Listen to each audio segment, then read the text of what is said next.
किसी की इज्जत नफ्स का एहतराम न करना, किसी की इज्जत नफ्स को मजरूह करना, ये बात ज़हन नशीन करने वाली, ये इतना बड़ा गुनाह है कि ये बंदे को कुफर तक ले जाता है। ये दिल पे लिखने वाली बात है।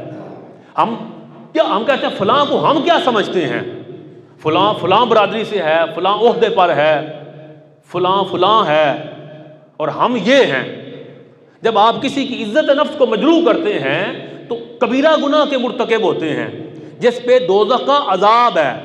लेकिन इससे बड़ी बात यह है, अगर आपके दिल में यह बात रासिख हो गई कि फलां हकीर है और मैं बड़ा हूं, तो हुज़ूर सल्लल्लाहु अलैहि वसल्लम की हदीस पाक ये बताती है, तेरी ये सोच दूसरे को छोटा समझना ये तुम्हें कुफर तक ले जाएगा। कैसे? वाक़या ज़हन नशीन करें। ये तारीख़ इस्लाम के अंदर इमाम ज़ाहबी ने लिखा, दिल पे लिखने वाला वाक़या है। हज़रत उर्वा रज़ी अल्लाह तआला अन्हु, आप फरमाते हैं हज का मौका था और हज अकबर हुआ।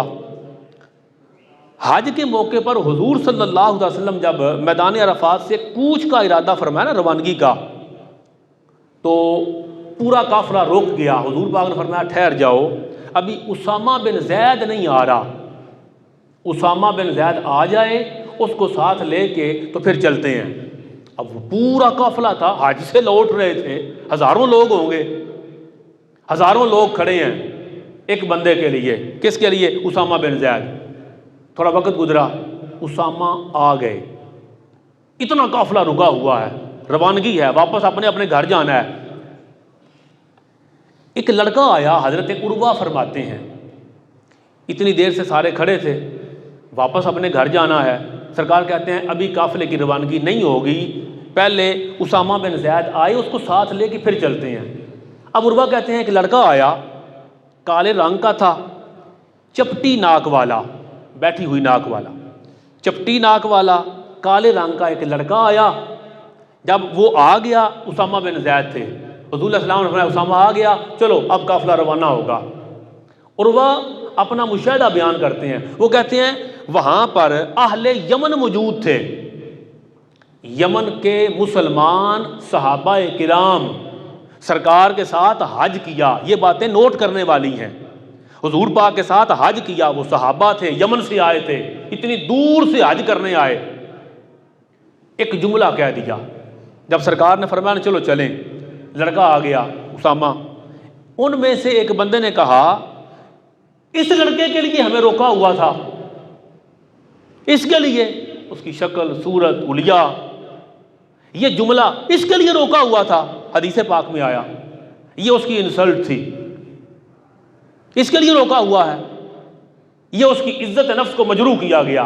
हजरत उर्वा रज़ी अल्लाह तआला अन्हु फरमाते हैं ये एक जुमला उन पे इतना भारी हुआ कि अहले यमन ने हकारत से एक बंदे को हकारत से उसकी इज्जत नफ्स को मजरूह किया, तो ये जुमला उन पे इतना भारी हुआ, ये लोग हजरत अबू बकर सिद्दीक के दौरे खिलाफत में मुर्ताद हो गए।